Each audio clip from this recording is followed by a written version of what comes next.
Hello students, welcome to all of you in our YouTube channel physics by NL sir.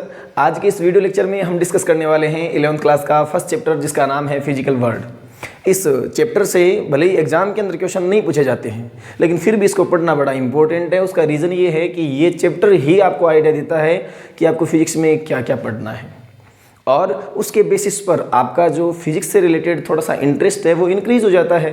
और किसी भी subject का अगर अपना इंटरेस्ट क्रिएट हो जाए तो ऑटोमेटिकली उस सब्जेक्ट में अपना जो रिजल्ट है, अपनी जो परफॉर्मेंस है वो बेटर हो जाती है।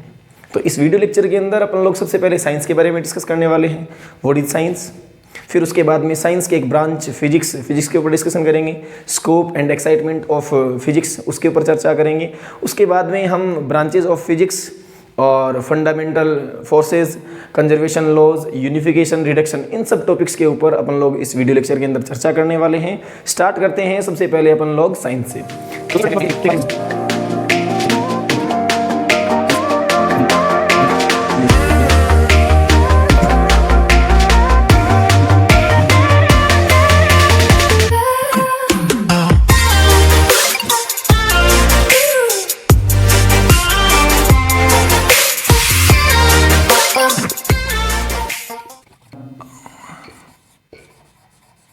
अबाउट, देखो जो साइंस वर्ड है उसका क्रिएशन हुआ है एक लैटिन वर्ड है साइंटिया, उससे, जिसका मीनिंग होता है टू नो, और इसे अपन संस्कृत में कहते हैं विज्ञान, क्योंकि विज्ञान का अर्थ क्या है, टू नो। और इसे ही अरबी लैंग्वेज में अपन क्या कहते हैं, इल्म कहते हैं। उसके अलावा अगर मैं साइंस वर्ड की डेफिनेशन के बारे में आपसे डिस्कस करूं तो साइंस वर्ड की कोई एक पर्टिकुलर डेफिनेशन नहीं है। जैसे अपन ने बोर्ड के ऊपर 2 डेफिनेशन लिखी है, आप कोई और यूट्यूब चैनल खोलोगे या फिर गूगल पर सर्च करोगे तो आपको इस साइंस वर्ड की वेरियस टाइप ऑफ डेफिनेशंस मिलने वाली हैं, क्योंकि साइंस एक लाइन में डिफाइन करने वाला कोई वर्ड नहीं है। साइंस एक्चुअल में एक फील करने वाली चीज़ है, ठीक है। यहाँ अपन ने कहा है कि वो नॉलेज जो अपने एक्सपेरिमेंट्स के थ्रू या अपनी ऑब्जर्वेशंस के थ्रू अपन इस नेचर से लेते हैं वो क्या है, साइंस है। दूसरी डेफिनेशन में अपन लोगों ने चर्चा की है कि नेचर का एक स्पेसिफिक और सिस्टमेटिक जो नॉलेज होता है उसे हम क्या कहते हैं, साइंस कहते हैं। साइंस को समझने का एक बेहतरीन तरीका है, 2 वर्ड हैं अपने पास। एक वर्ड है नॉलेज,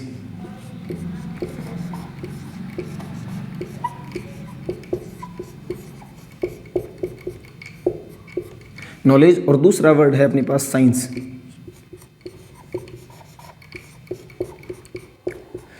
जब आप इन दोनों वर्ड्स का मीनिंग समझेंगे तो मे बी आपको अंडरस्टैंडिंग होगी कि वास्तव में साइंस है क्या। चलो मैं आपसे एक छोटी सी चीज़ पूछता हूँ।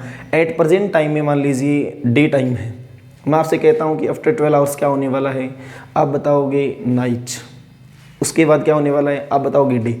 चलो उसको भी छोड़ो, एक और एग्जांपल लेते हैं। आप अभी जिस मोबाइल फ़ोन के अंदर ये वीडियो लेक्चर देख रहे हैं, अगर मैं आपसे कह दूं कि आप इसका पावर बटन प्रेस करें, क्या होगा? पावर बटन प्रेस करने से फ़ोन ऑफ हो जाएगा।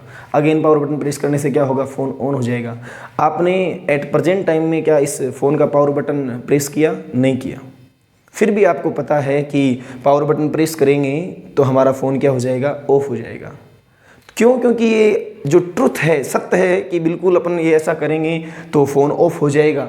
अपन ने इसको बार बार एक्सपीरियंस किया है। आज अभी अगर डे टाइम है तो कुछ टाइम बाद नाइट हो जाएगी। अपन इसको रेगुलरली एक्सपीरियंस करते हैं, तो ये हमारा क्या है? एक्सपीरियंस है, और बिल्कुल सही भी है। तो अपन कह सकते हैं नॉलेज क्या है? Experience, experience of truth, experience of truth. लेकिन इसी टाइम पर अगर आपसे कोई पूछ लेता है कि फ़ोन का पावर बटन प्रेस करने पर फ़ोन ऑफ क्यों हो जाता है, इसके पीछे क्या रीज़न है? आपसे अगर कोई पूछ लेता है अभी अगर डे है तो 12 आवर्स के बाद नाइट ही क्यों होगी, आपसे जो रेगुलर लाइफ में आप चीज़ें देख रहे हैं उनके पीछे अगर आपका एक बार दिमाग ऐसे हो जाए ना कि हाँ ये सब क्यों हो रहा है, तो उन सभी चीज़ों के पीछे का जो रीज़न आपको डिफाइन करना है तो आपको किसकी हेल्प लेनी पड़ेगी? साइंस की हेल्प लेनी पड़ेगी। तो साइंस क्या है? इन सब चीज़ों का रीज़न, जो ट्रुथ आप अपने लाइफ में एक्सपीरियंस करते हैं, उन सब की सर्चिंग कहाँ है? साइंस में है। तो हम लोग कह सकते हैं experience of truth is knowledge and the search of truth is science. May be यहाँ से आपको एक आइडिया मिला होगा कि साइंस क्या है, नॉलेज क्या है। मे बी ये जो दो आपने डिफिनेशंस पढ़ी हैं इनसे कुछ बेहतर आपको ये एक वर्ड जो दो वर्ड के बेसिस पर अपन लोगों ने डिफाइन किया है वो ज़्यादा बेहतर समझ में आया होगा। उसके बाद में देखो साइंस को पढ़ने का एक पैटर्न होता है जिसे अपन कहते हैं साइंटिफिक मेथड। अभी साइंटिफिक मेथड क्या होता है, इस साइंटिफिक मेथड के अंदर कुछ पॉइंट्स होते हैं जो अपने को समझने जरूरी है। तो एक बार अपन चर्चा कर लेते हैं, हम लिखते हैं कौन कौन से पॉइंट है वो।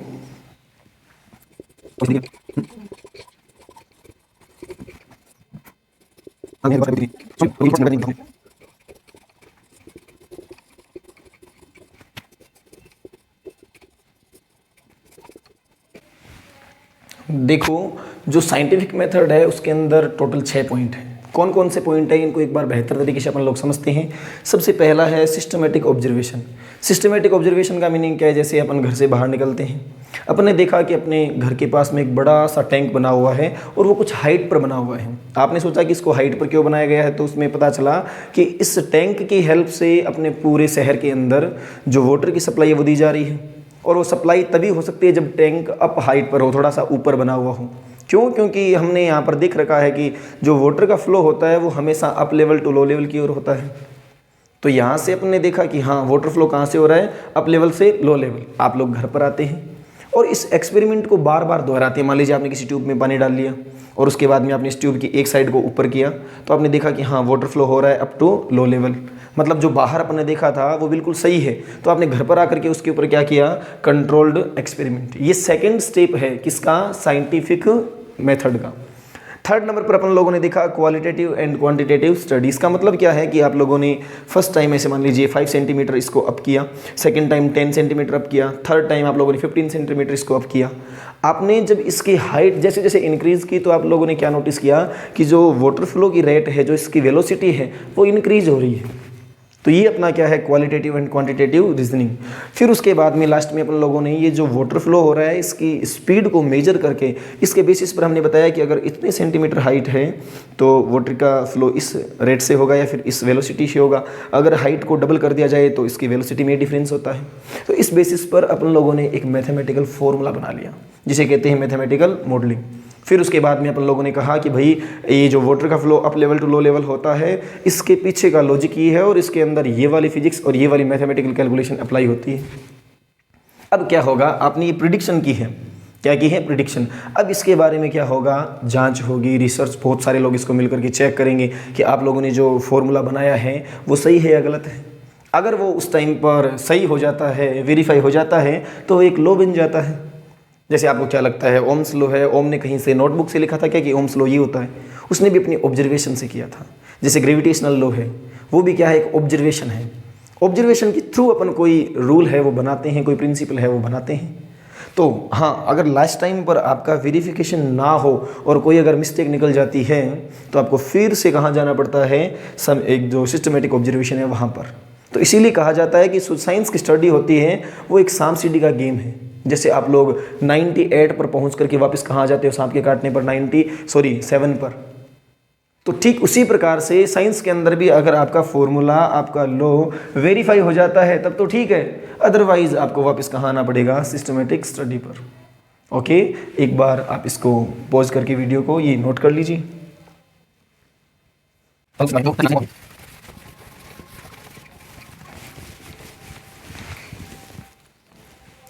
अब अपन लोग डिस्कस करने वाले हैं कि साइंस की ब्रांचेस कौन कौन सी हैं।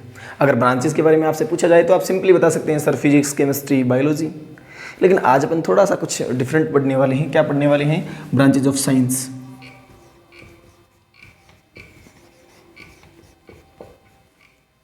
साइंस इसकी हम 2 ब्रांचेस देखेंगे। एक तो है रियल साइंस। पहली ब्रांच क्या है, रियल साइंस। और जो इसकी दूसरी ब्रांच है वो है सूडो साइंस।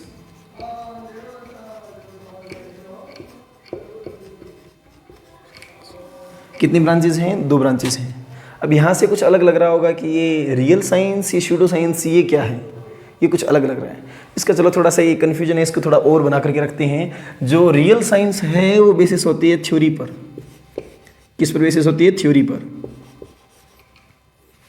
और दूसरा है सूडो साइंस, ये बेस्ड होती है पैराडिग्म पर।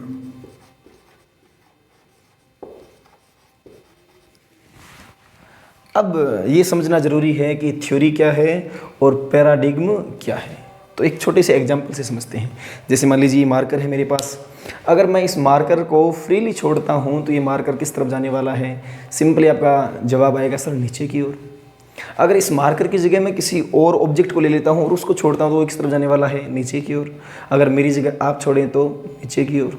चलो आज तो नीचे जा रहा है, कल भी नीचे की ओर। मतलब ये एक अनचेंज्ड रियलिटी है, और जो अनचेंज्ड रियलिटी होती है वही क्या होती है? थ्योरी होती है। थ्योरी क्या होती है? Unchanged reality.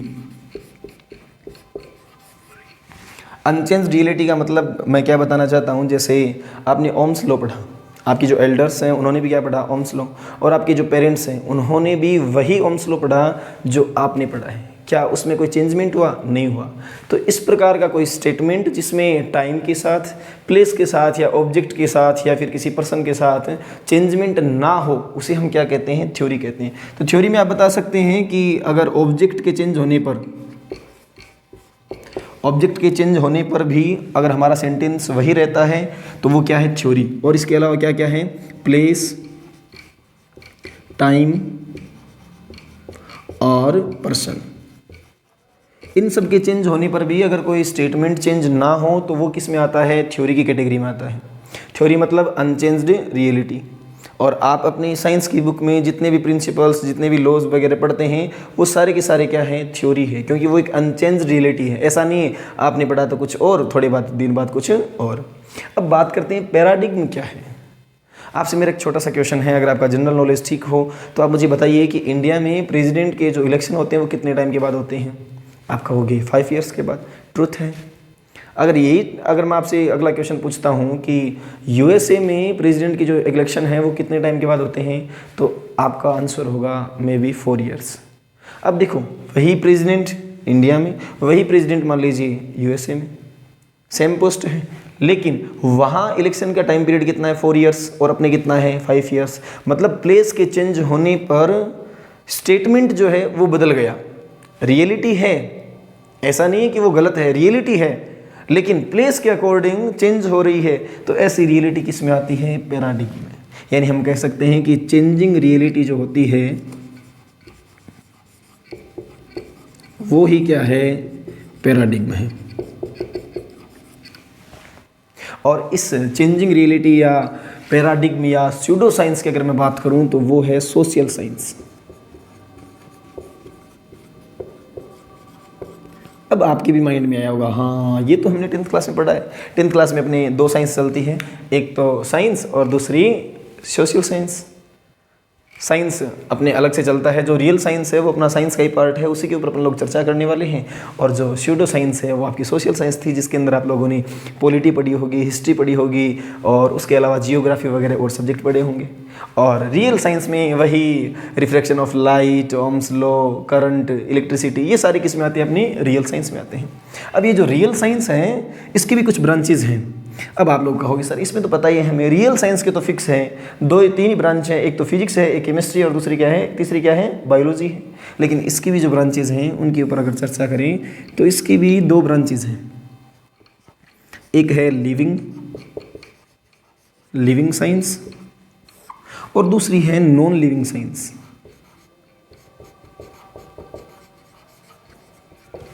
ठीक है, लिविंग साइंस में आती है बायोलॉजिकल साइंस। बायोलॉजिकल साइंस में आपकी बायोलॉजी आती है। और बायोलॉजी की भी 2 ब्रांचेज हैं, मतलब कहीं भी बोल दे साइंस की ब्रांच कितनी है तो लगातार कितनी मिल रही है? यहाँ 2, यहाँ 2, यहाँ भी 2। कौन सी? एक तो है हमारे पास जूलॉजी, और दूसरी क्या है? बॉटनी। जूलॉजी के अंदर हम लोग एनिमल्स के बारे में पढ़ते हैं, और बॉटनी में हम पढ़ते हैं प्लांट्स के बारे में। एनिमल्स के बारे में अपनी ये जो जूलॉजी है इसके लिए कहा जाता है कि फादर ऑफ जूलॉजी कौन है? अरिस्टोटल। फादर ऑफ जूलॉजी कौन है? अरिस्टोटल। और बॉटनी के जो फादर ऑफ बॉटनी है वो कौन है? Theophrastus, father of zoology Aristotle and father of botany कौन है? थियोफ्रस्टस। अब आ जाते हैं अपन लोग नॉन लिविंग साइंस में। तो नॉन लिविंग साइंस जो है इसकी भी अंदर भी अपन पढ़ते हैं, उसका नाम है फिजिकल साइंस। और इस फिजिकल साइंस की भी दो ब्रांचेज हैं, कौन कौन सी? एक है हमारा फिजिक्स और दूसरा है हमारा केमिस्ट्री। और अपने को कहाँ आना था? फिजिक्स तक। अपना टारगेट क्या था? फिजिक्स था। हाँ, आप ऐसा नहीं बोल सकते कि फादर ऑफ फिजिक्स कौन है या फादर ऑफ केमिस्ट्री कौन है, क्योंकि इसके अंदर कई सारे साइंटिस्ट लोग हैं, उनका कंट्रीब्यूशन रहा है। तो अपन किसी पर्टिकुलर एक के लिए नहीं बोल सकते कि ये फादर ऑफ फिजिक्स है या फादर ऑफ केमिस्ट्री है। ओके, अब अपन देखते हैं अपने फिजिक्स को। तो आप एक बार इस चार्ट को बना लीजिए, उसके बाद में हम लोग डिस्कस करेंगे फिजिक्स के ऊपर।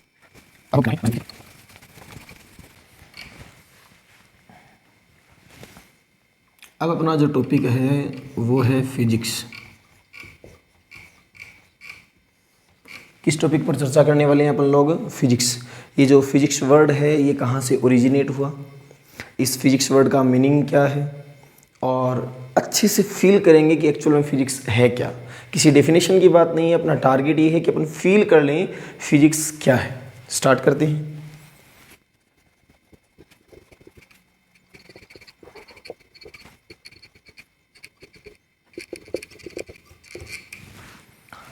जो वर्ड फिजिक्स है वो एक ग्रीक वर्ड, जिसे अपन लोग क्या पढ़ते हैं? फ्यूसियस, उससे ओरिजिनेट हुआ है। और इसका मीनिंग क्या होता है?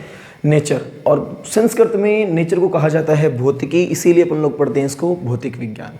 अब अगर इसकी डेफिनेशन की मैं बात करूं तो ऐसा पॉसिबल नहीं है कि आप फिजिक्स की डेफिनेशन को कुछ वर्ड्स की हेल्प से डिफाइन कर सकें। ये तो एक फील करने वाली चीज़ है, लेकिन फिर भी अपन कुछ इसके बारे में डेफिनेशन लिखते हैं।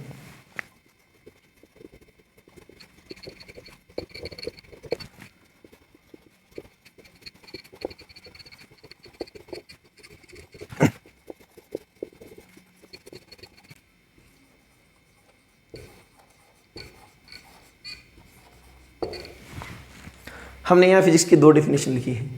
पहली डेफिनेशन कहती है कि साइंस की वो ब्रांच जिसमें हम मैटर और एनर्जी के बारे में स्टडी करते हैं, किस में आती है? फिजिक्स में आती है। अब मुझे नहीं लगता कि मैटर और एनर्जी की स्टडी से आप फिजिक्स के बारे में कोई अनुमान लगा पा रहे हैं कि फिजिक्स क्या है। सेकेंड डेफिनेशन आपसे कहती है कि आपकी नेचुरल और फिजिकल फिनोमिना की स्टडी आप जिस सब्जेक्ट में करते हैं वो कौन सा है? फिजिक्स है। तो एक बड़ा मुद्दा ये है कि नेचुरल और फिजिकल फिनोमिना कौन से हैं ये फिजिकल फिनोमिना। तो मैं आपको समझाता हूँ। देखो, आपने नाइट के टाइम में सभी ने देखा होगा कि जो हमारा आकाश होता है, स्काई है, इसके अंदर बहुत सारे स्टार्स हैं और वो आपको नाइट में चमकते हुए दिखाई देते हैं। कभी आपने सोचा है कि ऐसा क्यों हो रहा है? क्या इन स्टार्स के पास खुद की कोई लाइट है? अगर खुद की लाइट है तो ये डे में क्यों नहीं दिखाई देते? और अगर इनको सन से लाइट मिल रही है तो इनकी जो अराउंड जो एरिया है वो क्यों नहीं चमक रहा? और समझते हैं। आप देखते हैं regular repetition of day and night, रात दिन का साइकिल बना है। क्यों? दिन के बाद रात, रात के बाद फिर से दिन। ये एक साइक्लिक प्रोसेस है। आखिर कैसे हो रही है? इसके पीछे का क्या रीज़न है? कभी सोचा है आप लोगों ने कि ये जो सीजन्स का चेंजमेंट है, अभी विंटर्स है, उसके बाद में आप देखेंगे समर सीजन आ जाएगी, कभी स्प्रिंग सीजन है। ये जो सीजन्स का चेंजमेंट है वो किस में आप स्टडी करते हैं? ये एक फिजिकल चेंजमेंट है। और फिजिकल चेंजमेंट की बात करें अपन, आपने देखा होगा कृष्ण पक्ष, शुक्ल पक्ष, वेनिंग मून और वैक्सिंग मून। क्यों होता है ऐसा? अर्थक्वेक है, क्यों आते हैं? इक्लिप्स आप देखते हैं, सोलर, लूनर, क्यों? इनके पीछे का रीज़न क्या है? टाइड्स हैं, वोल्केनोज हैं, ज्वालामुखी, इन सब के बारे में आप देखते हैं, सुनते हैं, लेकिन कभी सोचा है इन सब के पीछे का रीज़न क्या है? तो ये सारे की सारी जो मैंने आपको बताए हैं वो फिजिकल फिनोमिना है। और इन सब की स्टडी किस में की जाती है? फिजिक्स में की जाती है। यहाँ तक आप जिस इलेक्ट्रॉनिक डिवाइस का यूज़ कर रहे हैं, इसमें कौन से प्रिंसिपल वर्क कर रहे हैं, उनका पता लगाओगे तो वो भी किस में मिलेंगे? फिजिक्स में मिलेंगे। तो मे भी आपको यहाँ से थोड़ा बहुत आइडिया हुआ होगा कि फिजिक्स में पढ़ना क्या है एक्चुअल में। इन डेफिनेशंस को छोड़ करके एक बार ऐसे सोचो कि फिजिक्स में पढ़ना क्या है, फिजिक्स है क्या। आप अपने रेगुलर लाइफ के अंदर आपका चलना, घूमना, बात करना, सुनना, ये सारी चीज़ें पॉसिबल है किसकी हेल्प से? फिजिकल फिनोमेना की हेल्प से। और इनकी स्टडी हम किस में करते हैं? फिजिक्स में करते हैं। अगला टॉपिक है फिजिक्स के बारे में कि scope and excitement of physics. Scope and excitement of physics. अब यहाँ स्कोप बोल दिया है तो ये मत सोच लेना कि हाँ फिजिक्स के अंदर आप क्या क्या बन सकते हैं। स्कोप का मीनिंग यहाँ ये नहीं है। स्कोप का मीनिंग ये है कि आप जिन फिजिकल क्वांटिटीज़ के बारे में फिजिक्स में स्टडी करते हैं, जैसे अभी लिखा था मैटर है, एनर्जी है, तो स्कोप का मीनिंग यहाँ ये है कि आप जिन फिजिकल क्वांटिटीज़ के बारे में फिजिक्स में स्टडी करते हैं उनकी रेंज कहाँ से कहाँ तक है, आप कितने छोटे से छोटे लेकर के कहाँ तक उसकी स्टडी करते हैं, वो जो रेंज है वही क्या है? Scope of physics. अगर जैसे अपन चर्चा करें कि लेंथ है, लेंथ का फिजिक्स के अंदर मेजरमेंट कहाँ से कहाँ तक किया जाता है। देखिए अपन सबसे पहले समझते हैं the length, the range of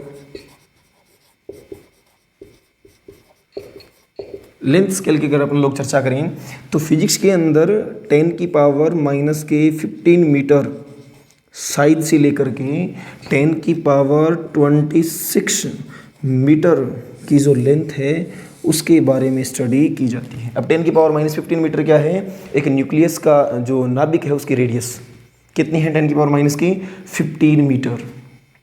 और वहाँ से लेकर के 10⁻26 मीटर क्या है? ये जो आपका यूनिवर्स है, जितने यूनिवर्स के बारे में आप जानते हैं उस पूरे का डायमीटर कितना है? 10⁻26 मीटर। ये किसका रेंज है? लेंथ का रेंज है। इसी टाइप से अगर मैं बात कर लेता हूँ द रेंज ऑफ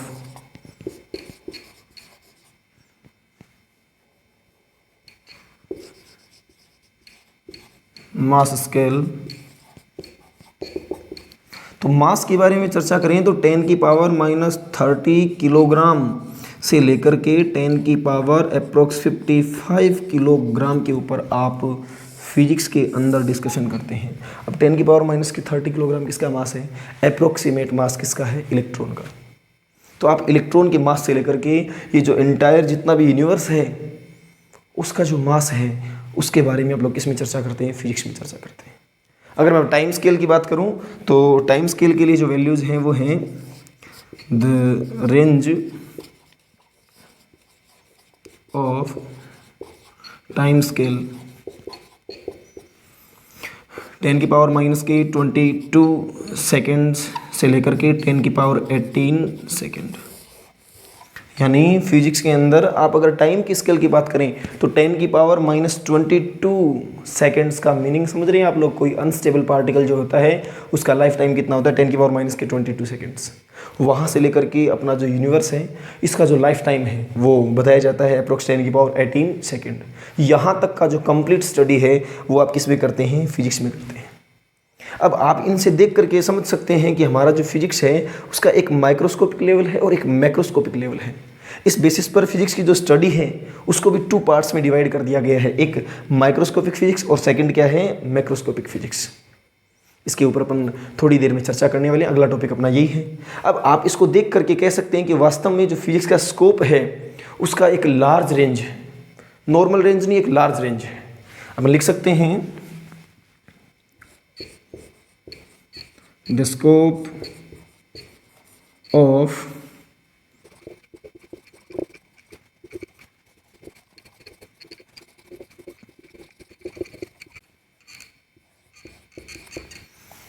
अपन ने जो रेंज है उसके बेसिस पर कुछ लाइनें लिखी हैं। The scope of physics is truly vast, it covers a large magnitude of physical quantities. आप देख सकते हैं कि अपन यहाँ स्कोप के अंदर कितने माइनर लेवल से कितने मैक्रोस्कोपिक लेवल तक का जो रेंज है वो कवर कर रहे हैं।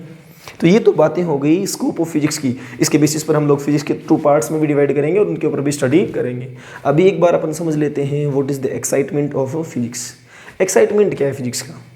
आप अपने नेचर में बहुत सारी ऐसे फिनोमिना देखते हैं जिनका आप रीज़न जानना चाहते हैं कि ऐसा क्यों हो रहा है, और अगर उनका रीज़न किस में है, फिजिक्स में है, तो वो जो एक्साइटमेंट आपका है वो किसके लिए है, फिजिक्स के लिए है। जैसे मैं एग्जांपल देता हूँ आप लोगों को, कहीं आपने देखा होगा मैजिशियन जो होता है वो एक ट्रांसपेरेंट किसी कंटेनर के अंदर एक लिक्विड डाल के रखता है, और उस लिक्विड के अंदर वो क्या करता है, एक ग्लास के किसी ऑब्जेक्ट को डालता है, और आप देखते हैं कि वो ग्लास का ऑब्जेक्ट हमें दिखाई नहीं देता है। दिमाग में आया होगा कि यार ये ऑब्जेक्ट कहाँ चला गया, ये तो गायब हो गया, इसके पीछे का रीज़न क्या है, ये दिखाई क्यों नहीं दे रहा। ये क्यूरियोसिटी है आप लोगों की जानने की, एक्साइटमेंट है जानने का, और आपको पता भी नहीं है कि एक्साइटमेंट कहाँ जा करके ख़त्म होने वाला है फिजिक्स पर। इसका एक्सप्लेनेशन मैं आपको देता हूँ कि जो उसने कंटेनर के अंदर लिक्विड डाल रखा है उसका रिफ्रैक्टिव इंडेक्स और जो ऑब्जेक्ट है उसका रिफ्रैक्टिव इंडेक्स दोनों क्या है, सेम है, इसलिए वो ऑब्जेक्ट आप लोगों को दिखाई नहीं दे रहा। अभी आपको रिफ्रैक्टिव इंडेक्स का नॉलेज नहीं है, अपन चर्चा करेंगे तो समझ में आ जाएगा। केवल एक एग्जाम्पल दिए है मैंने कि आपकी क्यूरियोसिटी है उसको जानना, उसका एक्सप्लेनेशन किस में मिला, फिजिक्स में मिला, यानी डायरेक्टली कहो या इनडायरेक्टली आपका एक्साइटमेंट जो था वो किसको जानना था, फिजिक्स को जानना था। तो ये क्या है, एक्साइटमेंट ऑफ फिजिक्स। एक बार आप इन सबको नोट कर लीजिए।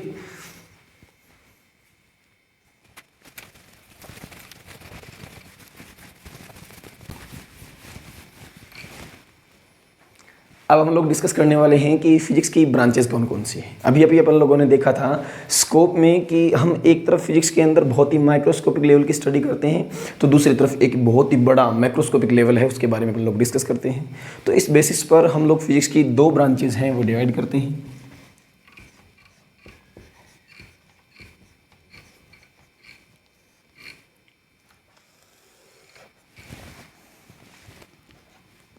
इसका नाम है मैक्रोस्कोपिक फिजिक्स,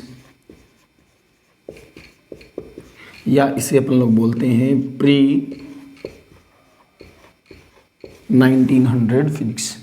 इसका जो नाम है वो है क्लासिकल फिजिक्स, क्लासिकल फिजिक्स। दूसरा हमारे पास है जो है माइक्रोस्कोपिक फिजिक्स, माइक्रोस्कोपिक, और इसे हम लोग बोलते हैं पोस्ट 1900 फिजिक्स, या इसे अपन बोल सकते हैं मॉडर्न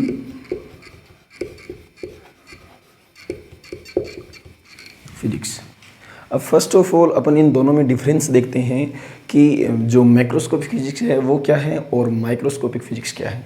एक छोटे से एग्जांपल से आप इस बात को बहुत ही बेहतर तरीके से समझ पाएंगे। जैसे हमारे पास ये मार्कर है, मैंने आपसे पूछा कि इस मार्कर का कलर क्या है, आप बता दोगे ब्लैक एंड वाइट। अगर मैं पूछता हूँ इस मार्कर का वेट कितना है, तो आप लोग बड़ी ही इजीली कैलकुलेट करके बता दोगे कि हाँ इसका मास इतना है या इसका वेट इतना है। लेकिन इसी टाइम पर अगर मैं आपसे पूछ लेता हूँ कि जो मार्कर है इसके अंदर नंबर ऑफ़ इलेक्ट्रॉन्स कितने हैं या नंबर ऑफ़ एटम्स कितने हैं, तो क्या आप इसको देख करके बड़ा ही इजीली बता सकते हैं कि इसके अंदर कितने एटम्स हैं या कितने इलेक्ट्रॉन्स हैं। तो वो डिटेल्स जो आप लोग इजीली किसी चीज़ की फाइंड आउट कर सकते हो, या जिसकी जो बड़े स्तर की जितनी भी डिटेल्स हैं जो अपन लोग इजीली फाइंड आउट कर लेते हैं, वो किस में आती है फिजिक्स की ब्रांच में, क्लासिकल फिजिक्स या मैक्रोस्कोपिक फिजिक्स में।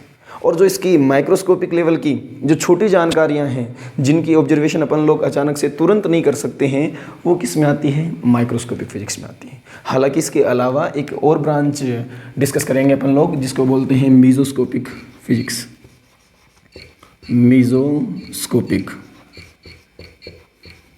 ये जो मीजोस्कोपिक है वो मैक्रोस्कोपिक और माइक्रोस्कोपिक दोनों की इंटरमीडिएट स्टेट है। सबसे पहले अपन थोड़ा सा जानते हैं इसके बारे में, मैक्रोस्कोपिक के बारे में। Deals with macroscopic phenomena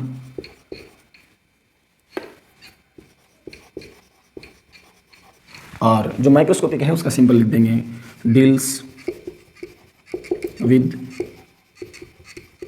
microscopic phenomena.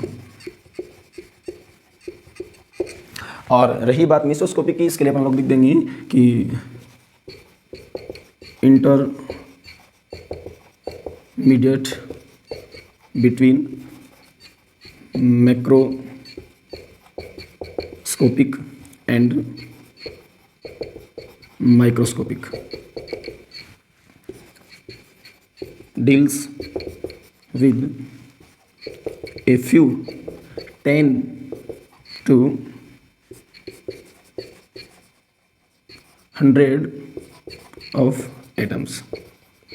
इसके अंदर अपन कुछ एक एटम से लेकर के 100 एटम तक जो डिस्कशन है वो रखेंगे। बाकी अपना मेनली जो टारगेट है, मेनली जो फोकस है वो किस पर है, मैक्रोस्कोपिक और माइक्रोस्कोपिक पर। देखो मैक्रोस्कोपिक या जो क्लासिकल फिजिक्स है वो अपन लोगों को पढ़ने के लिए मिलती है मैक्सिमम 11th और 12th क्लास में। ऐसा नहीं है कि अपन लोग इस क्लासिकल फिजिक्स के अंदर मॉडर्न फिजिक्स का पार्ट डिस्कस नहीं करते हैं लेकिन बहुत ही थोड़ा सा पार्ट। और जो मॉडर्न फिजिक्स है इसको आप लोग मैक्सिमम पढ़ते हैं ग्रेजुएशन में, पोस्ट ग्रेजुएशन में। तो सबसे पहले अपन लोग ये देखते हैं कि अगर हम 11th और 12th क्लास में जो मैक्रोस्कोपिक फिजिक्स पढ़ने वाले हैं तो इसके अंदर भी अपन लोग क्या क्या टॉपिक्स पढ़ने वाले हैं, कौन कौन सी बुक्स इसके अंदर अपने चलेगी। तो इसके अंदर देखो first of all upon discuss करने वाले हैं क्या पढ़ना पड़ेगा अपने को, मैकेनिक्स। सेकेंड नंबर पर अपने को क्या पढ़ना पड़ेगा, थर्मोडायनेमिक्स। थर्ड नंबर पर हमें क्या पढ़ना पड़ेगा, इलेक्ट्रोडायनेमिक्स। और फोर्थ नंबर जो रहेगा अपना उसमें हम डिस्कस करने वाले हैं ऑप्टिक्स पर। हालांकि इसके अलावा भी थोड़ा सा पार्ट अपने इसका मॉडर्न फिजिक्स का भी चलता है। अब फर्स्ट ऑफ ऑल अपने डिस्कस करते हैं कि मैकेनिक्स के अंदर अपन लोग क्या पढ़ते हैं। आप लोग पढ़ करके आए हैं बिल्कुल, लेकिन फिर भी अपन ये जानते हैं कि मैकेनिक्स क्या है। जब हम किसी बॉडी पर फोर्स अप्लाई करते हैं तो बॉडी मोशन में आ जाती है, उस बॉडी की मोशन की स्टडी करना। कई बार अपन जब किसी बॉडी के ऊपर नेट फोर्स अगर 0 अप्लाई कर देते हैं तो बॉडी जो है वो रेस्ट कंडीशन में होती है, उसकी स्टडी करना। यानी मैं सीधा सीधा कहूँ तो न्यूटन्स लॉ ऑफ मोशन आप किस में डिस्कस करते हैं, मैकेनिक्स में डिस्कस करते हैं। आप लोगों ने पढ़ा होगा ग्रेविटेशन, एक बड़ा फेमिलियर टॉपिक है, ये भी किस में आता है, मैकेनिक्स में आता है। रोटेशनल मोशन किसका है, मैकेनिक्स का है। आपने फोर्स पढ़ा है, डिस्प्लेसमेंट पढ़ा है, वेलोसिटी पढ़ी है, एक्सेलरेशन पढ़ा है, वर्क डन पढ़ा है, पावर पढ़े हैं, ये सारे किस में आते हैं, मैकेनिक्स में आते हैं। इसके अलावा अपन लोग देखते हैं लॉन्चिंग ऑफ सैटेलाइट्स किस में आता है, मैकेनिक्स में आता है। अपन लोग पढ़ेंगे भी 8 नंबर वाले चैप्टर के अंदर। उसके अलावा वेव है, ओसिलेशन है, फ्लूइड मैकेनिक्स हैं, ये सारे जो टॉपिक्स हैं वो अपन किस में डिस्कस करने वाले हैं, मैकेनिक्स के अंदर डिस्कस करने वाले हैं, जो कि आपकी 11th क्लास का फर्स्ट पार्ट रहता है। फिर अपन लोग दूसरे नंबर पर अपने लिखा है थर्मोडायनेमिक्स। थर्मोडायनेमिक्स में अपने को क्या स्टडी करनी है, जैसे थर्मो का मतलब यहाँ आप समझिए हीट। आप जब किसी बॉडी को हीट देते हैं तो उस बॉडी का टेम्परेचर इंक्रीज हो जाता है, उस बॉडी की इंटरनल एनर्जी है उसमें चेंजमेंट हो जाता है, उस बॉडी की एंट्रोपी में चेंजमेंट हो जाता है। किसकी वजह से, हीट की वजह से। तो अपने को इसके अंदर हीट के बारे में पढ़ना है, हीट का flow high temperature to low temperature कैसे होता है उसके बारे में स्टडी करनी है। हीट से कैसे वर्क डन फाइंड आउट करें और कैसे वर्क से हीट फाइंड आउट करें, ये स्टडी किस में करनी है, अपने को थर्मोडायनेमिक्स में करनी है। स्टीम इंजन है, आपके जो एसी हैं, रेफ्रिजरेटर्स हैं, इन सब के ऊपर भी अपन किस में डिस्कस करेंगे, थर्मोडायनेमिक्स में।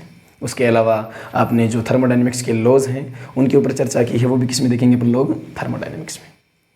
थर्ड जो सब्जेक्ट अपने रहेगा वो रहेगा इलेक्ट्रोडायनेमिक्स। इलेक्ट्रोडायनेमिक्स में अपने को डील करनी है चार्ज से रिलेटेड। देखो कोई चार्ज जब रेस्ट में होता है तो वो इलेक्ट्रिक फील्ड जनरेट करता है। अब आपको इलेक्ट्रिक फील्ड से रिलेटेड जितने भी कॉन्सेप्ट हैं, जितने भी लॉज हैं, उन सब के ऊपर डिस्कशन करना है। जैसे जब चार्ज रेस्ट में होता है तो वो इलेक्ट्रिक फील्ड जनरेट करता है, तो आप उसके लिए इलेक्ट्रिक फील्ड किसे कहते हैं ये जानते हैं। आप समझते हैं कि कूलम्ब्स लॉ क्या है, जो गाउस लॉ है वो क्या है, किसके लिए, जब आपका चार्ज कैसी कंडीशन में हो, स्टैटिक कंडीशन में हो। जब आपका चार्ज यूनिफॉर्मली मोशन में होता है उस टाइम पर करंट फ्लो होता है, इलेक्ट्रिक फील्ड के साथ साथ मैग्नेटिक फील्ड भी जनरेट होता है, तो आपको मैग्नेटिक फील्ड से रिलेटेड कॉन्सेप्ट पढ़ने पड़ेंगे। बायो-सावर्ट्स लॉ पढ़ना पड़ेगा, आपको एम्पियर्स लॉ पढ़ना पड़ेगा, आपको फेराडे के लॉज पढ़ने पड़ेंगे। फिर अपन देखेंगे कि हमारा जो चार्ज है वो एक्सेलरेटेड मोशन करता है, तो वह इलेक्ट्रिक फील्ड, मैग्नेटिक फील्ड और इलेक्ट्रोमैग्नेटिक वेव्स भी जनरेट करता है। तो हमें मैक्सवेल के जो इक्वेशन है चारों, उनकी स्टडी भी किस में करनी है, इलेक्ट्रोडायनेमिक्स में। इलेक्ट्रो का मतलब चार्ज और डायनेमिक्स के मतलब उसकी मोशन। चार्ज और चार्ज की मोशन से रिलेटेड जितने भी कॉन्सेप्ट हैं वो सारे हम किस में डिस्कस करने वाले हैं, इलेक्ट्रोडायनेमिक्स में। जैसे करंट इलेक्ट्रिसिटी है वो भी चार्ज की मोशन के कारण है, तो उसका डिस्कशन भी अपन किस में करेंगे, इलेक्ट्रोडायनेमिक्स में। उसके बाद आता है अपने ऑप्टिक्स। नाम से ही पता चल रहा है, जितने भी ऑप्टिकल इंस्ट्रूमेंट हैं, प्रकाशिक यंत्र जितने भी हैं, उनके बारे में अपन डिस्कस किस में करेंगे, ऑप्टिक्स में। जैसे आपका टेलीस्कोप है, माइक्रोस्कोप है, कुछ लाइट से रिलेटेड फिनोमिना जैसे रिफ्लेक्शन है, इंटरफेरेंस है, पोलराइजेशन है, इन सब के ऊपर भी अपन किस में डिस्कस करेंगे, ऑप्टिक्स में करेंगे।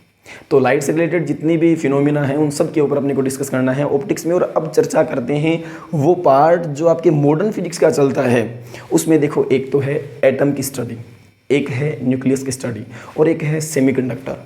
आप जब एटम के बारे में पढ़ लेंगे, ये आपका जो सेमीकंडक्टर है उसके बारे में पढ़ लेंगे, और न्यूक्लियर के बारे में पढ़ लेंगे, तो उसके बाद में अपन लोग लाइट से रिलेटेड कुछ फिनोमिना हैं उनके अंदर एटम्स का किस, जैसे आपने पढ़ा है फोटो इलेक्ट्रिक इफेक्ट, उसके अंदर किस टाइप से इलेक्ट्रॉन्स का इमिशन होता है कोई अपने मेटल से, इन सब चीज़ों के ऊपर अपन चर्चा किस में करने वाले हैं, मॉडर्न फिजिक्स के अंदर करने वाले हैं।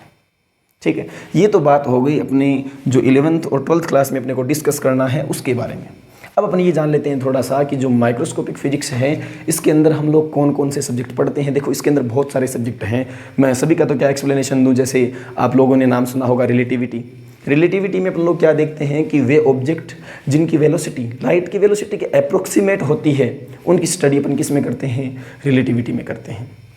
उसके अलावा हमारे जो क्वांटम मैकेनिक्स हैं, जिसमें अपन लोग लाइट की डुअल नेचर के ऊपर चर्चा करेंगे। स्पेस फिजिक्स है, स्पेस से रिलेटेड चीज़ों के ऊपर चर्चा करेंगे। इलेक्ट्रॉनिक्स है, जिसमें आपकी इलेक्ट्रॉनिक डिवाइस, आपका लैपटॉप, मोबाइल, कंप्यूटर, इन सब के अंदर यूज़ होने वाले जो फंडामेंटल पार्टिकल्स हैं, फंडामेंटल इलेक्ट्रॉनिक सब्सटेंस है, उनके ऊपर चर्चा करेंगे। उसके अलावा आपकी एटॉमिक फिजिक्स है, न्यूक्लियर फिजिक्स है, प्लाज्मा फिजिक्स है, फ्लूइड मैकेनिक्स है, बहुत सारे सब्जेक्ट्स ऐसे हैं जो इसके अंदर आते हैं मॉडर्न फिजिक्स में। मे भी इनकी ज़्यादा अपने को नीड नहीं है एक्सप्लेनेशन की, लेकिन थोड़ा बहुत आप लोगों को आइडिया में भी ज़रूर लगा होगा कि मॉडर्न फिजिक्स में अपने क्या क्या टॉपिक्स रहने वाले हैं। और उसके बाद में एक बहुत ही शानदार रिलेशन होता है जिसे अपन लोग कहते हैं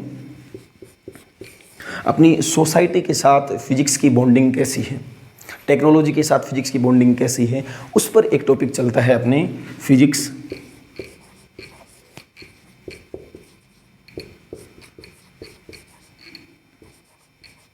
टेक्नोलॉजी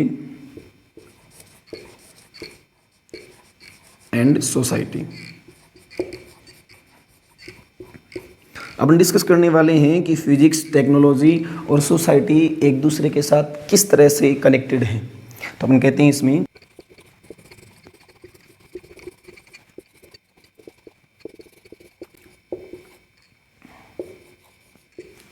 अब हम लोग एक बार देख लेते हैं कि फिजिक्स, टेक्नोलॉजी और सोसाइटी तीनों एक दूसरे के साथ कैसे कनेक्टेड है। आपको एक सुंदर सा अपने एग्जाम्पल से समझते हैं इस बात को। जैसे आप लोग मान लीजिए एक स्टीम इंजन की इन्वेंशन हुई, किस में हुई, फिजिक्स में हुई। अब उस स्टीम इंजन का अपन लोगों ने यूज़ किया एक व्हीकल के रूप में, व्हीकल बनाने के लिए। अब व्हीकल बनाया किसका यूज़ करके, अपन लोगों ने स्टीम इंजन का यूज़ करके। ये क्या बन गई, एक टेक्नोलॉजी। और उस व्हीकल को यूज़ कौन कर रही है, सोसाइटी। तो मे भी आप इस बात को समझ पा रहे हैं कि फिजिक्स डेवलपमेंट किसका करती है, टेक्नोलॉजी का, और टेक्नोलॉजी किसके लिए हेल्पफुल होती है, सोसाइटी के लिए। ऐसे ही मान लीजिए एक और अलेक्जेंडर ग्राहम बेल है, उन्होंने टेलीफोन की रिसर्च की थी। आज आप देख सकते हैं हमारा जो टेलीफोन की वजह से जो कम्युनिकेशन है वो कितना ईजी हो चुका है। एक और महत्वपूर्ण चीज़ है जैसे सिलिकॉन चिप है, उसकी इन्वेंशन हुई। सिलिकॉन चिप आज अपन किसके रूप में यूज़ करते हैं, मेमोरी कार्ड के रूप में, जिसके अंदर अपन सारे अपने डाटा हैं उनको स्टोर करते हैं। आज अगर सिलिकॉन चिप ना हो, मेमोरी कार्ड ना हो, तो शायद मैं ये वीडियो रिकॉर्ड ना कर पाऊँ और आप भी अपने डिवाइसेस को इतना बेहतर तरीके से यूज़ ना कर पाएँ, फ़ोटो वगैरह क्लिक ना कर पाएँ। तो सिलिकॉन चिप किसने डिस्कवर की, फिजिक्स में की गई। इसका यूज़ करके आप लोगों ने क्या बनाई, एक टेक्नोलॉजी बनाई। और वो टेक्नोलॉजी कौन यूज़ कर रही है, सोसाइटी यूज़ कर रही है। तो फिजिक्स, टेक्नोलॉजी और सोसाइटी, इनका एक कनेक्शन है। आप इसको वीडियो को पॉज करके एक बार नोट करो। अगला टॉपिक अपन डिस्कस करते हैं।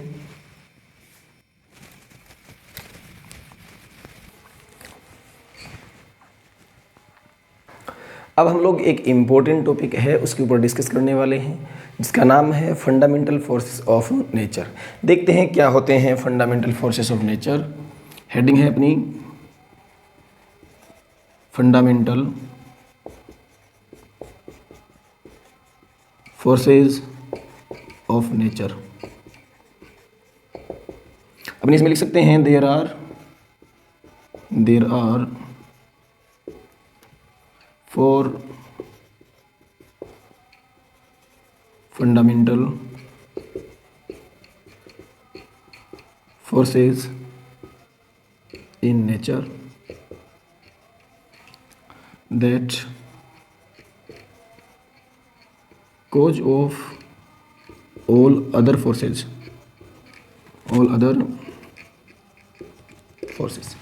अपने पास में 4 टाइप के फंडामेंटल फोर्सेस होते हैं। कौन कौन से होते हैं एक बार उनका अपन लोग नाम लिख लेते हैं। बड़ी फेमिलियर से आपने काफ़ी बार नाम सुना भी होगा। फर्स्ट है अपना ग्रेविटेशनल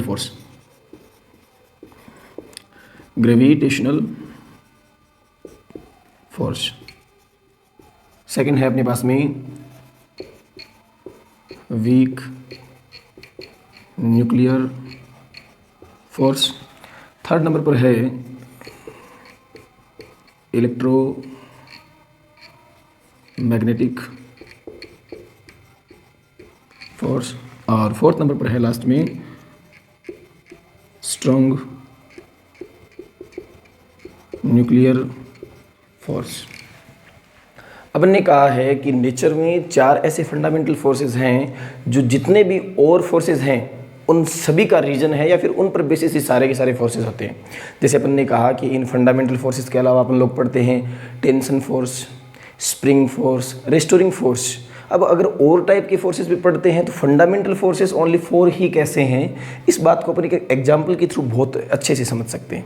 जैसे हमारे पास एक रस्सी है, उस रस्सी को अगर मैं खींचता हूँ तो डेफिनेटली उस रस्सी के अंदर टेंशन फोर्स जनरेट हो जाता है। अब टेंशन फोर्स क्यों जनरेट हुआ? क्योंकि उस रस्सी के जितने भी पार्टिकल्स हैं वो सारे के सारे एक दूसरे के साथ इंटरमोलिकुलर फोर्स के साथ अटैच हैं। और इंटरमोलिकुलर फोर्स क्या है? Electromagnetic force.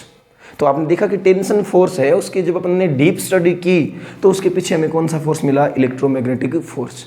ऐसे ही नेचर के जितने भी फोर्सेस हैं आप उनके ऊपर अगर स्टडी करोगे तो उनके अंदर मेनली ये 4 फंडामेंटल फोर्सेस हैं जो आप लोगों को मिलने वाले, जिनमें से जो ग्रेविटेशनल फोर्स है ये तो अपना काफ़ी फैमिलियर है, अपन लोग छोटी क्लास से पढ़ना शुरू कर देते हैं। क्या है ग्रेविटेशनल फोर्स? कहाँ ग्रेविटेशनल फोर्स वर्क करता है? तो जो ग्रेविटेशनल फोर्स है उसके बारे में न्यूटन ने बताया था। जो भी ऑब्जेक्ट जिनके पास कुछ ना कुछ मास है उनके बीच में एक अट्रैक्शन नेचर का फोर्स वर्क करता है, और उस फोर्स का नाम क्या है? Gravitational force. First of all ये जो ग्रेविटेशनल फोर्स है ये वर्क किस पर करता है? तो आप कहेंगे मास पार्टिकल्स पर। किस पर? मास पार्टिकल्स के ऊपर। सेकंड कैसा है? अट्रैक्टिव नेचर का। मान लीजिए एक m1 मास वाला ऑब्जेक्ट है और दूसरा m2 मास वाला ऑब्जेक्ट है, इन दोनों के बीच का डिस्टेंस r है, इनके बीच में जो फोर्स वर्क करेगा उसकी नेचर होगी अट्रैक्टिव। अट्रैक्टिव नेचर का फोर्स वर्क करेगा। उस फोर्स की वैल्यू कैसे फाइंड आउट करें? तो न्यूटन ने इसकी वैल्यू बताई है अपने को, F = Gm1m2/r²। यहाँ m1 और m2 ये जो 2 ऑब्जेक्ट अपन ने लिए हैं उनके मास हैं, r इनके बीच का डिस्टेंस है, और जो g है वो एक यूनिवर्सल ग्रेविटेशनल कांस्टेंट है। अपन इसके आगे एक वर्ड यूज किया है यूनिवर्सल, ऐसा कांस्टेंट जिसकी वैल्यू पूरे यूनिवर्स में कहीं चेंज ना हो। और इसकी वैल्यू कितनी है अपने पास? g = 6.67 × 10⁻⁻11 न्यूटन मीटर स्क्वायर पर kg²। अगर बात करूं ग्रेविटेशनल फोर्स जो होता है वो किसी मीडियम पर डिपेंड नहीं करता। अगर ये मार्कर है और ये जो अर्थ है, इन दोनों के बीच में कौन सा फोर्स वर्क कर रहा है? ग्रेविटेशनल फोर्स वर्क कर रहा है। और ग्रेविटेशनल फोर्स के लिए कोई रिक्वायरमेंट नहीं है कि यहाँ कोई मीडियम हो। तो यहाँ पर अपन लिख सकते हैं नॉट रिक्वायर्ड टू मीडियम। ठीक है, नॉट रिक्वायर्ड टू मीडियम। फिर उसके बाद में वर्क कर लेते हैं कि जो ग्रेविटेशनल फोर्स है ये वर्क कहाँ तक करता है। जैसे मैंने इस ऑब्जेक्ट को फ्रीली छोड़ा, कहाँ गया? अर्थ पर। किसके कारण? Due to gravity. अब ये मैं इस मार्कर को कितनी हाइट पर ले जाऊँ कि ये ग्रेविटेशनल फोर्स इसके ऊपर वर्क करे, तो इसकी जो प्रास, इसकी जो रेंज होती है वो होती है इनफाइनाइट तक। तो आप बोल सकते हो इसकी रेंज कहाँ तक होती है? इनफाइनाइट तक। रेंज कहाँ तक? इनफाइनाइट। और सबसे बड़ी बात, नेचर का सबसे वीकेस्ट फोर्स है। वीकेस्ट फोर्स होने का रीज़न क्या है? देखो, इतनी बड़ी ग्रेविटेशन फोर्स काम कर रही है इस अर्थ के कारण, इस एक मार्कर के ऊपर इतने बड़े अर्थ के कारण इसका इतना मास है, और इसके ऊपर क्या कौन सा फोर्स कर रहा है? ग्रेविटेशनल फोर्स कर रहा है वर्क। और मैं इसको ईजिली ऊपर उठा सकता हूँ। ईजिली मैंने इसको ऊपर उठा लिया, तो इसका मतलब ये हुआ कि जो ग्रेविटेशनल फोर्स है वो ज़्यादा कोई स्ट्रॉन्ग तो नहीं है, तो वीक, तभी मैं इसको ईजिली उठा पा रहा हूँ। तो अपन ने कहा कि ये weakest force of nature weakest force, जो नेचर का सबसे वीक फोर्स है वो कौन सा फोर्स है? ग्रेविटेशनल फोर्स है। तो ये जो ग्रेविटेशनल फोर्स है तो एक फेमिलियर है क्योंकि पहले भी पढ़ चुके हैं और इसके ऊपर पर्टिकुलर एक चैप्टर भी चलता है, तो ये आपका बहुत अच्छे से क्लियर हो जाएगा। अब अपना जो अगला फोर्स है वो है वीक न्यूक्लियर फोर्स। इसके बारे में मैं थोड़ी सी डिटेल्स लिख देता हूँ, उसके बाद में अपन इसको बेहतर तरीके से डिस्कस करेंगे। What is weak nuclear force? Okay, the force that allows neutron turn into proton and proton turn into neutron through beta decay. देखो, जो वीक न्यूक्लियर फोर्स है उसको अपन लोग बहुत ही रेयरली देखते हैं, बहुत कम जगह अपने को देखने को मिलता है और थोड़ा सा ये अपनी रेंज से भी आउट हो जाता है। क्यों? देखो, एक तो अपने पास में ये जो 3 फोर्स आपने देखे हैं ये आपको 11th और 12th क्लास में इनके बारे में स्टडी करने का मटेरियल खूब सारा मिल जाएगा। लेकिन अगर मैं बात करूं कि वीक न्यूक्लियर फोर्स, तो इसका एक बहुत ही कम पार्ट अपन डिस्कस करने वाले हैं। एक रीज़न तो ये हो गया और दूसरा रीज़न ये अपने रेंज से आउट क्यों है वो थोड़ी देर बाद अपन समझेंगे। First of all, weak nuclear force है क्या? वीक न्यूक्लियर फोर्स एक ऐसा फोर्स है जो अलाउ करता है न्यूट्रॉन को प्रोटॉन में कन्वर्ट होने के लिए और प्रोटॉन को न्यूट्रॉन में कन्वर्ट होने के लिए। किस प्रोसेस के दौरान?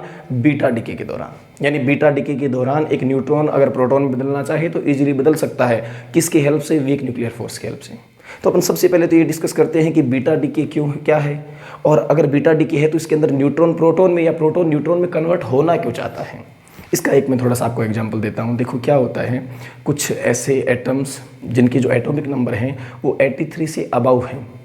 इन सभी के अंदर क्या होता है अपने को पता है, जो न्यूक्लियई होता है उसका तो शेप निश्चित होता है। अब जिनकी एटॉमिक नंबर ज़्यादा है उनके जो न्यूक्लियई है उसके अंदर नंबर ऑफ न्यूट्रॉन्स और नंबर ऑफ प्रोटॉन्स की जो क्वांटिटी है वो बहुत लार्ज हो जाएगी। इस वजह से ये जो न्यूक्लियई होते हैं ये अनस्टेबल हो जाते हैं। तो ये स्टेबिलिटी के लिए अल्फ़ा, बीटा और गामा टाइप के जो डीके हैं वो करते हैं। उनमें से अपने को कौन सा समझना है? Beta decay. Beta decay actual में क्या है कि कोई भी न्यूक्लियई कब स्टेबल होता है? जब उसके अंदर नंबर ऑफ प्रोटॉन्स और नंबर ऑफ न्यूट्रॉन्स दोनों अगर इक्वल हो तो वो ज़्यादा स्टेबल है। अगर प्रोटॉन ज़्यादा है और न्यूट्रॉन कम है तो भी वो एक अनस्टेबल है। तो प्रोटॉन जो है उनकी अगर क्वांटिटी ज़्यादा है किसके कंपैरिजन में? न्यूट्रॉन के कंपैरिजन में। तो स्टेबिलिटी के लिए एक प्रोटॉन किस में कन्वर्ट होता है? न्यूट्रॉन में। और अगर कहीं न्यूट्रॉन ज़्यादा होते हैं तो वो किस में कन्वर्ट होते हैं? प्रोटॉन में। ये जो प्रोसेस है ये क्या है? Beta decay. इसके दौरान जो न्यूट्रॉन जैसे प्रोटॉन में कन्वर्ट होता है तो उस टाइम पर जो इक्वेशन है उसमें एनर्जी और जो मोमेंटम है उसका कंजर्वेशन बना रहे, इसलिए प्रोटॉन का न्यूट्रॉन में और न्यूट्रॉन का प्रोटॉन में जब चेंजमेंट होता है तो वहाँ पर न्यूट्रिनो और एंटी न्यूट्रिनो पार्टिकल्स भी इमिट होते हैं। उनके बारे में अपन ज़्यादा चर्चा नहीं करेंगे। अपन ये देख रहे थे कि आखिरकार बीटा डीके क्यों होता है, ताकि एक न्यूक्लियई स्टेबल हो सके। और स्टेबल होने के लिए न्यूट्रॉन को किस में कन्वर्ट होना है? प्रोटॉन में। या प्रोटॉन को किस में कन्वर्ट होना है? न्यूट्रॉन में। उसको अलाउ कौन करता है? Weak nuclear force. अब अपन ने एक बात कही थी कि ये अपनी रेंज से थोड़ा सा आउट चला जाता है। उसका रीज़न क्या है? अब आप लोगों ने जैसे पूछ लिया कि न्यूट्रॉन एक प्रोटॉन में कैसे कन्वर्ट हो सकता है। न्यूट्रॉन तो एक फंडामेंटल पार्टिकल है, क्योंकि अपन लोग 11th और 12th क्लास का जो लेवल है उसमें पढ़ते हैं कि न्यूट्रॉन और प्रोटॉन दोनों कैसे हैं? फंडामेंटल पार्टिकल हैं। लेकिन जब न्यूक्लियई की और इन न्यूट्रॉन और प्रोटॉन के ऊपर आप लोग और डीपली स्टडी करेंगे तो आपको पता चलेगा कि न्यूट्रॉन और प्रोटॉन ये तो खुद किसी अन्य फंडामेंटल पार्टिकल से बने हुए हैं। तो एक न्यूट्रॉन कैसे एक प्रोटॉन में बदल सकता है, इसको जानना है तो पहले अपने को क्या पढ़ना पड़ेगा? Fundamental particles. जैसे न्यूट्रॉन और प्रोटॉन के अंदर अप क्वार्क, डाउन क्वार्क होते हैं, बोसॉन फैमिली के पार्टिकल्स होते हैं। उन सब की स्टडी करने के बाद अपन डिफाइन कर सकते हैं कि आखिर कैसे एक न्यूट्रॉन प्रोटॉन में कन्वर्ट हो जाता है। इसलिए अपन ने कहा कि थोड़ा सा अपनी रेंज से आउट है। बाकी इतना सिंपली अपने को इतना ही समझना है कि एक ऐसा फोर्स जो न्यूट्रॉन और प्रोटॉन का जो एक दूसरे के साथ एक्सचेंज हो रहा है, जब एक दूसरे में बदल रहे हों तो उनको अलाउ कर दें। और ये जो एक्टिविटी होती है वो किसके अंदर होती है? न्यूक्लियई के अंदर होती है। तो आप लोग समझ पा रहे हैं इसकी जो रेंज होगी वो बहुत ही कम होगी।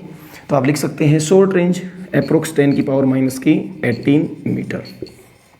ये भी एक वीक फोर्स है। कैसा फोर्स है? वीक फोर्स है। फिर उसके बाद में एक बहुत ही फेमिलियर, बहुत ही इम्पोर्टेंट एक जो दूसरा अपने पास में थर्ड नंबर वाला जो फोर्स है वो है इलेक्ट्रोमैग्नेटिक फोर्स। इलेक्ट्रोमैग्नेटिक फोर्स जो होता है वो चार्ज पार्टिकल्स पर वर्क करता है। चार्ज पार्टिकल्स पर, या फिर आप जानते हैं हमारे जो मैग्नेट्स होते हैं उनके नॉर्थ और साउथ पोल के बीच में अट्रैक्शन और नॉर्थ पोल के बीच में क्या होता है? रिपल्सन। वैसे हमारे पॉजिटिव चार्ज सबसे पहले किस पर वर्क करता है? चार्ज पार्टिकल्स पर। चार्ज पार्टिकल्स पर वर्क करता है। अगर हमारे पास में दो चार्ज हैं, एक Q1 और दूसरा है Q2, दोनों अगर सेम नेचर के हैं, दोनों पॉजिटिव है, तो इनके बीच में जो फोर्स वर्क करता है उसकी नेचर होती है रिपल्सिव। कैसी होती है? रिपल्सिव। और अगर हमारे पास एक पॉजिटिव है और दूसरा नेगेटिव है तो इनके बीच में जो फोर्स वर्क करता है उसकी नेचर होती है अट्रैक्टिव। कैसी होती है? अट्रैक्टिव। बात करें कि यहाँ पर जो फोर्स की वैल्यू है वो कितनी मिलने वाली है, तो F इक्वल्स टू होता है कि Q1 Q2 upon R square. यहाँ Q1 और Q2 जो दोनों ऑब्जेक्ट हैं उनके ऊपर चार्ज कितना है वो, और R इनके बीच का डिस्टेंस है। बात करूँ मैं K की, तो K एक यहाँ पर प्रोपोर्शनल कांस्टेंट है जिसकी वैल्यू होती है 1/4 पाई एप्सिलॉन। इसका जो यूनिट है वो जाएगा न्यूटन मीटर स्क्वायर पर कूलम स्क्वायर। ये जो K है इसकी value also depends on medium. K की वैल्यू मीडियम पर डिपेंड करती है। जैसे मान लीजिए आपके पास दो चार्ज पार्टिकल हैं, उनके बीच में ऐसे मान लीजिए स्टार्टिंग में वैक्यूम है, कोई मीडियम नहीं है, तो उनके बीच में फोर्स कुछ अलग लगता है। और जब आप इनके बीच में कोई मीडियम रख देते हैं, मान लीजिए पानी डाल दिया, तो उसके बाद में लगने वाला जो फोर्स है वो बदल जाएगा। क्यों? क्योंकि जो मीडियम है उसके ऊपर कौन डिपेंड करता है? K डिपेंड करता है। लेकिन अगर अपन ऐसे कहें कि क्या इलेक्ट्रोमैग्नेटिक फोर्स को वर्क करने के लिए किसी मीडियम की रिक्वायरमेंट होती है, तो आप स्पष्ट लिखेंगे not required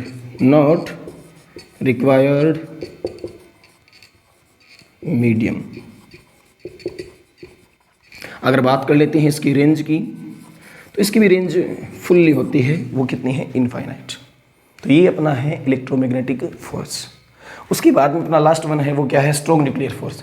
strong nuclear force के बारे में भी बताते हैं अपन। आप जानते हैं कि जो न्यूक्लियाई होता है उसके अंदर neutron, proton, neutron, proton, proton, proton, neutron, ये सब होते हैं। इसमें क्या होता है? प्रोटॉन भी होते हैं, न्यूट्रॉन का पेयर भी है, न्यूट्रॉन प्रोटॉन भी हो सकते हैं, या फिर प्रोटॉन न्यूट्रॉन भी हो सकते हैं। इलेक्ट्रोमैग्नेटिक फोर्स क्या कहता है कि like charges are repelled to each other and unlike charges are attract to each other. Then हम लोग अगर न्यूक्लियाई के अंदर देखें तो प्रोटॉन के बीच में क्या होगा? रिपल्सन। और अगर इनके बीच में रिपल्सन होगा तो आप समझ सकते हैं कि हमारा जो न्यूक्लियाई है वो टूट जाएगा। और अगर न्यूक्लियाई टूट जाता है, न्यूक्लियाई की अगर स्टेबिलिटी नहीं है, तो इस संसार में किसी चीज़ की स्टेबिलिटी नहीं है, कुछ भी पॉसिबल नहीं है।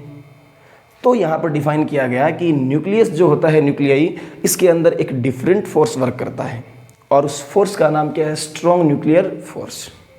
और इस फोर्स की जो रेंज होती है वो भी किसके अंदर होती है? इस न्यूक्लियाई के अंदर होती है। तो इसकी जो रेंज है वो क्या है? रेंज है 10⁻⁻15 मीटर। और अगर अपन बात करें तो ये नेचर का सबसे स्ट्रॉन्गेस्ट फोर्स है, तो आप इसके अंदर लिख देंगे स्ट्रॉन्गेस्ट फोर्स। और आपका जो इलेक्ट्रोमैग्नेटिक फोर्स है वो भी एक स्ट्रॉन्ग फोर्स है, ये भी कोई वीक फोर्स नहीं है। अब एक लास्ट चर्चा अपन इतनी कर लेते हैं। अगर अपन इनकी रिलेटिव स्ट्रेंथ देखें कि कौन सा किसके कंपैरिजन में कितने गुना होता है, तो उसकी चर्चा करें। मान लीजिए कहीं अगर स्ट्रॉन्ग न्यूक्लियर फोर्स की वैल्यू 1 है, तो वहीं अगर आप इसको चेक करें इलेक्ट्रोमैग्नेटिक फोर्स को, तो ये इसके कंपैरिजन में 100 टाइम्स कम होता है। इसकी वैल्यू कितनी होती है? 10⁻²। आप ऐसे बोल सकते हो कि इलेक्ट्रोमैग्नेटिक फोर्स के कंपैरिजन में जो न्यूक्लियर फोर्स है, स्ट्रॉन्ग न्यूक्लियर फोर्स, वो 100 टाइम्स बड़ा होता है। अगर बात करूं मैं वीक न्यूक्लियर फोर्स, तो ये है 10⁻13 टाइम्स। और सबसे वीक जो फोर्स है वो है ग्रेविटेशनल फोर्स, 10⁻39। यहाँ से अपन देख सकते हैं सबसे वीक फोर्स नेचर का ग्रेविटेशनल फोर्स वर्क किस पर करता है? मास पार्टिकल्स पर वर्क करता है। कितना एम्पलीट्यूड मैग्नीट्यूड होता है? इतना होता है। जी यूनिवर्सल ग्रेविटेशनल कांस्टेंट। अगली बात, किसी मीडियम की रिक्वायरमेंट नहीं होती है, रेंज इनफाइनाइट तक। और नेचर का सबसे वीक फोर्स। अगला है वीक न्यूक्लियर फोर्स। न्यूट्रॉन को प्रोटॉन में या प्रोटॉन को न्यूट्रॉन में कन्वर्ट होने के लिए जो फोर्स अलाउ करता है वो कौन सा है? Weak nuclear force. Short range है, बहुत रेयर फोर्स है, और है कैसा, वीक है।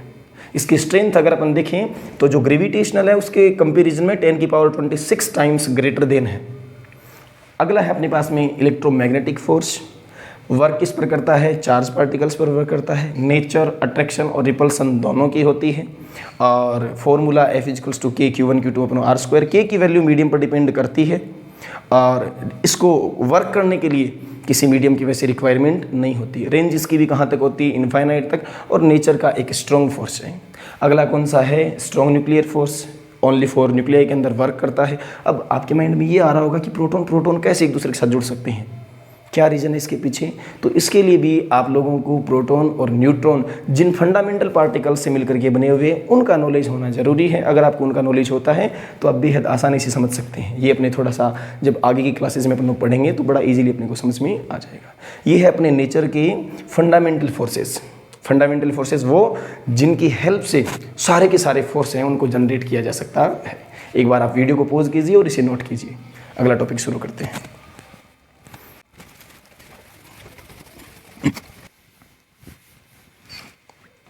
अब अपन फिजिक्स की 2 इम्पोर्टेंट थ्योरीज हैं, एक का नाम है यूनिफिकेशन और दूसरा है रिडक्शन। इसके बारे में जानेंगे कि क्या है यूनिफिकेशन और क्या है रिडक्शन। बड़ी इंपॉर्टेंट थ्योरीज है, एक बार चर्चा करते हैं। अपन सबसे पहले यूनिफिकेशन के बारे में जानते हैं कि यूनिफिकेशन क्या है। अगर एक लाइन में अपन डिफाइन करें तो बोल सकते हैं to explain diverse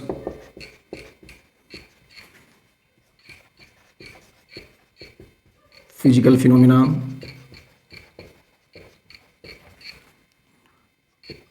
in term of few concepts and laws। देखो फिजिक्स के अंदर अपन बहुत सारे फिजिकल फिनोमिना को अगर किसी एक कॉन्सेप्ट की हेल्प से एक्सप्लेन कर दें तो उसे अपन क्या कहते हैं, यूनिफाई करना या यूनिफिकेशन। जैसे एक बहुत ही सुंदर एग्जांपल है, अपन उसको शॉर्टली समझ लेते हैं। जैसे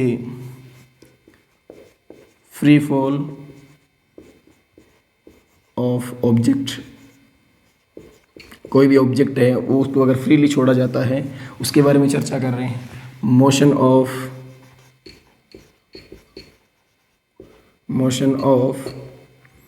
moon around to earth, motion of moon around to earth.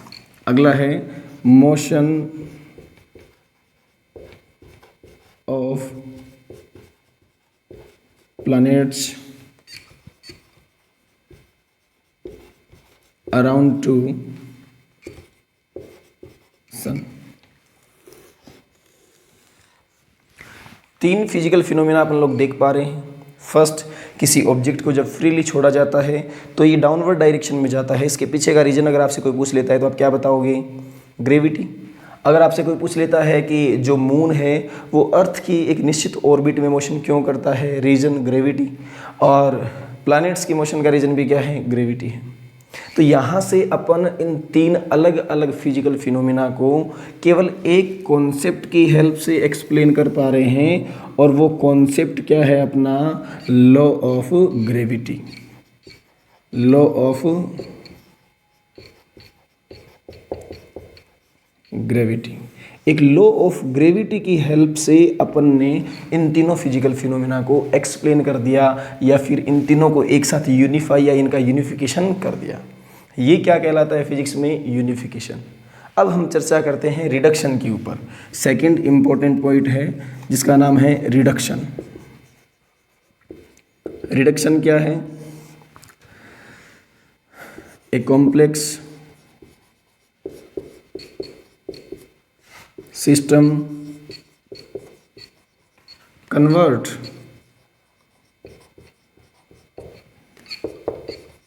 into simpler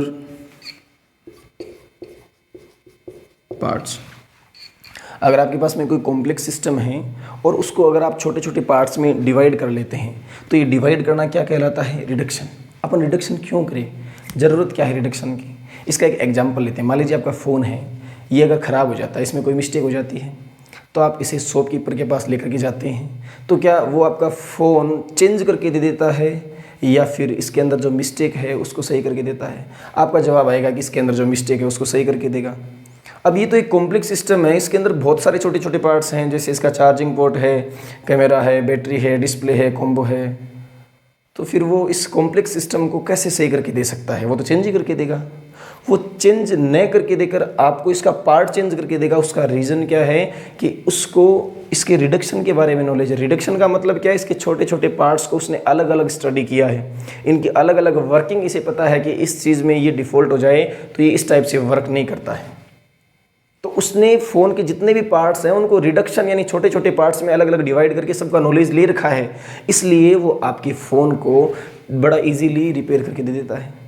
तो वहाँ पर आपने क्या देखा? वो यूज किसका है? रिडक्शन का है, छोटे पार्ट्स का यूज। एक और अपना एग्जाम्पल समझते हैं इसका, शॉर्ट एंड स्वीट। जैसे थर्मोडाइनमिक्स क्या कहती है? जब आप किसी बॉडी को हीट देते हैं, हीट इज़ ए आप फॉर्म ऑफ एनर्जी।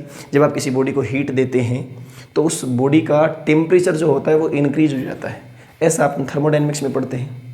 जब kinetic theory of molecules develop हो गई तो उसके बाद हमने क्या पढ़ा कि जब हम किसी बॉडी को हीट देते हैं तो उस बॉडी के जो मॉलिक्यूल्स हैं उनकी kinetic energy, average kinetic energy बढ़ जाती है, इसलिए उसका टेम्परेचर इंक्रीज हो जाता है। पहले हम कहते थे कि डायरेक्ट हीट दी टेम्परेचर इंक्रीज, अब अपने इसको पार्ट्स में तोड़ लिया। जब हीट देते हैं तो उस बॉडी के जो पार्टिकल्स हैं उन्होंने अपनी काइनेटिक एनर्जी को बढ़ाया और काइनेटिक एनर्जी बढ़ी तो इसका टेम्परेचर भी इंक्रीज हुआ। ये क्या है? रिडक्शन। फिर उसके बाद में लास्ट टॉपिक अपने इस वीडियो लेक्चर का है, वो है law of conservation. Law of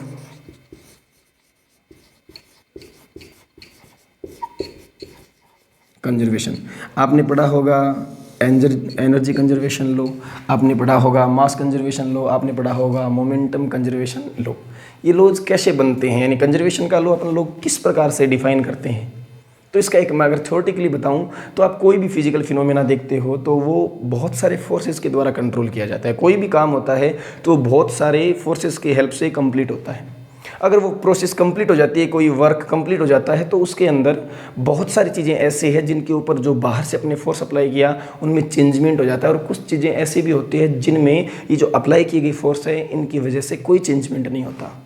और ऐसी क्वांटिटी को हम कहते हैं कंजर्व क्वांटिटी, और इन कंजर्व क्वांटिटी की हेल्प से क्या बनते हैं? Law of conservation. इसका एक छोटा सा एग्जांपल अपन समझते हैं। मान लीजिए हमारे पास एक सिल्क क्लॉथ है, दूसरी हमारे पास एक ग्लास रोड है। ये अपने पास में क्या है? ग्लास रोड है। स्टार्टिंग में इसका नेट चार्ज जीरो, इसका भी नेट चार्ज कितना था? 0। आपने दोनों बॉडीज़ का जो नेट चार्ज किया तो आपके पास में क्यू नेट की जो वैल्यू आई वो कितनी आई? 0। फिर आपने इनके ऊपर वर्क किया, आपने इनको आपस में रब करवाया, इनके फ्रिक्शन के कारण आपने क्या देखा कि जो हमारा सिल्क क्लॉथ था इसके ऊपर नेगेटिव चार्ज आ गया, और हमारी जो ग्लास रोड थी इसके ऊपर क्या आ गया? Positive charge. आपको बड़ी खुशी हुई कि हमने चार्ज को क्रिएट कर दिया, जनरेट कर दिया चार्ज को। ये कैसा बन गया? Negatively charge. और ये भी कैसा बन गया? Positively charge. लेकिन ताजुब तब हुआ जब आपने देखा कि अब भी क्यू नेट यानी नेट चार्ज अब भी कितना है? 0 है। तो आप क्या देख पा रहे हैं? स्टार्टिंग में चार्ज 0 0 था, आपने इनका फ्रिक्शन करवाया, एक पर नेगेटिव एक पर पॉजिटिव चार्ज डेवलप हुआ या नहीं हुआ? हो गया। लेकिन आप देखते हैं कि पहले का नेट चार्ज और बाद का नेट चार्ज वो कितना है? 0 है। इसका मतलब हम कह सकते हैं जो नेट क्वांटिटी ऑफ चार्ज में कोई चेंजमेंट नहीं हुआ। अपने जो एक्सटर्नल फोर्स अप्लाई की, जो वर्क डन किया, इसके अंदर चाहे चार्ज इसके ऊपर डेवलप हो गया होगा, लेकिन जो नेट चार्ज है वो अब भी कितना है? 0 है। यानी चार्ज जो है वो इस फिनोमिना के अंदर कंजर्व रहता है, इसीलिए अपन लोग पढ़ते हैं conservation of charge. 12th class का फर्स्ट चैप्टर जो है उसका एक टॉपिक है। मे भी आप लोगों ने अंडरस्टैंड किया होगा। ऐसे ही आप energy conservation, mass conservation, momentum conservation के जो लॉज हैं उनको स्टडी करते हैं। आपने पूरा फिजिकल वर्ल्ड है इसको बेहतर तरीके से समझा होगा। आपको इस वीडियो की हेल्प से बहुत सारी हेल्प मिली होगी।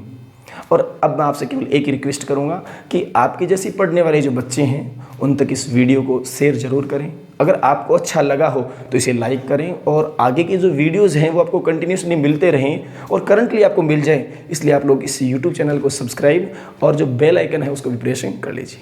Thank you very much.